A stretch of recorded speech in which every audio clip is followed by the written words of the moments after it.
تو وہ آسانی کے ساتھ ان مشینوں میں چپ تبدیل کر سکتا ہے یا اس کے پروگرام کو ٹیمپر کر سکتا ہے، لہٰذا اس کا رزلٹ متنازع کر سکتا ہے۔ تو اس لیے پاکستان میں اپوزیشن جو موقف لے کے کھڑی ہے، یہ وہ موقف ہے جو دنیا کے ٹیکنالوجی کے لیڈر ممالک نے اختیار کیا ہے کہ ان مشینوں سے ووٹر سیکریسی کمپرومائز ہوتی ہے، لہٰذا ہم اس کو مسترد کر چکے ہیں۔ اور یہ حکومت جتنی اس کے اوپر کمر بستہ ہے، اس سے یہ لگتا ہے کہ اس جن کی جان ای وی ایم کے اندر ہے کہ اگر ای وی ایم نہیں آئی تو ان کا الیکشن یہ ہار جائیں گے اور دھاندلی کا منصوبہ ناکام ہو جائے گا۔ تو لہٰذا میں یہ بات دہرانا چاہتا ہوں کہ ہمارے پاس 2/3 اکثریت تھی، ہم چاہتے تو یک طرفہ طور پہ انتخابی قوانین تبدیل کرتے، لیکن ہم نے سب جماعتوں کو بشمول P T I, Peoples Party اور دیگر جماعتیں انہیں لے کر قومی اتفاق رائے سے 2017 میں الیکشن کے ریفارمز کا بل منظور کیا اور وہی لیجسلیٹ کیا جس پر سب کا اتفاق تھا، اور ان چیزوں کو مسترد کیا جس پر اتفاق رائے نہیں تھا، چونکہ ہم نہیں چاہتے تھے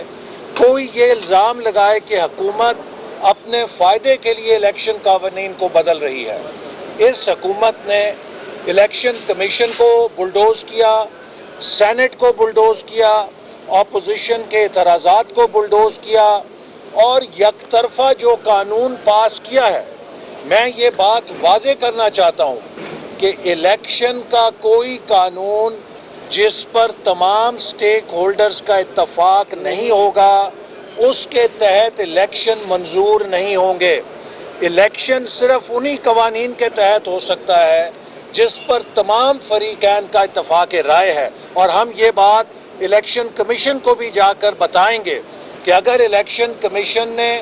کوئی حکومت کے دباؤ میں اقدام اٹھایا تو وہ صاف اور شفاف الیکشن کی روح کے منافی ہوگا۔ اور ہم نے متعدد تجاویز دیں، سینٹ کے اندر دیں، قومی اسمبلی کے اندر دیں، حکومت نے سب کو مسترد کیا، حتیٰ یہ کہ اپنے اسپیکر کی اصلیت بھی بتا دی کہ اسپیکر کو اپوزیشن کو دھوکہ دینے کے لیے استعمال کیا، کہا کہ ہم یہ جوائنٹ سیشن واپس لے رہے ہیں، اسپیکر صاحب سب کو بلا کے اتفاق رائے کریں گے۔ اور جب ٹیلی فونوں کی جمہوریت سے انہوں نے اپنے حلیفوں کو اکٹھا کر لیا تو اسپیکر کو ٹیشو پیپر کی طرح پھینکا اور جوائنٹ سیشن بلا کے اس میں قوانین بلڈوز کرا لیے۔ دوسری اہم بات، کلبھوشن یادیو کو این آر او دیا گیا ہے ایک ایسے موقع پر جب کشمیر کے اندر بھارت نے ظلم کا بازار گرم کر رکھا ہے۔ آپ مجھے بتائیے، میڈیا پہ میں اس کشمیر کی بیٹی کو کیا جواب دوں جس کی آہو فغاں پاکستانی میڈیا دکھا رہا ہے، جس کے بھائی کو ٹارگٹ کلنگ کے ذریعے سیکیورٹی فورسز نے مارا ہے، اور وہ کشمیر کی بیٹی دعائیاں دے رہی ہے، وہ چیخ رہی ہے، اور ہم پاکستان کی پارلیمنٹ سے بھارت کے جاسوس کو این آر او دے رہے ہیں۔ یہ شرمناک بات ہے ہمارے ملک کے لیے، اور پارلیمنٹ کے چہرے پہ اسپیکر کی موجودگی میں کالا دھبا لگا ہے، ہم اسے مسترد کرتے ہیں۔ اور میں یہ بات بھی کہنا چاہتا ہوں، یہ آپ دیکھیے اٹارنی جنرل صاحب کہہ رہے ہیں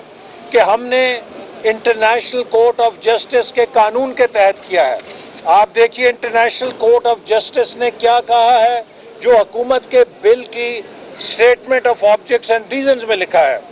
Pakistan is under an obligation to provide by means of its own choosing, effective review and reconsideration of the conviction and sentence of Mr. Yadav, so as to ensure that full weight is given to the effect of the violation of the rights set forth in article such and such. وہ یہ کہہ رہے ہیں کہ پاکستان خود فیصلہ کرے گا کہ کلبھوشن یادیو کو اپیل کا حق کیسے دینا ہے۔ ہم نے انٹرنیشنل کورٹ آف جسٹس میں یہ موقف لیا تھا کہ ہماری ملٹری کورٹس کے خلاف فیصلے کے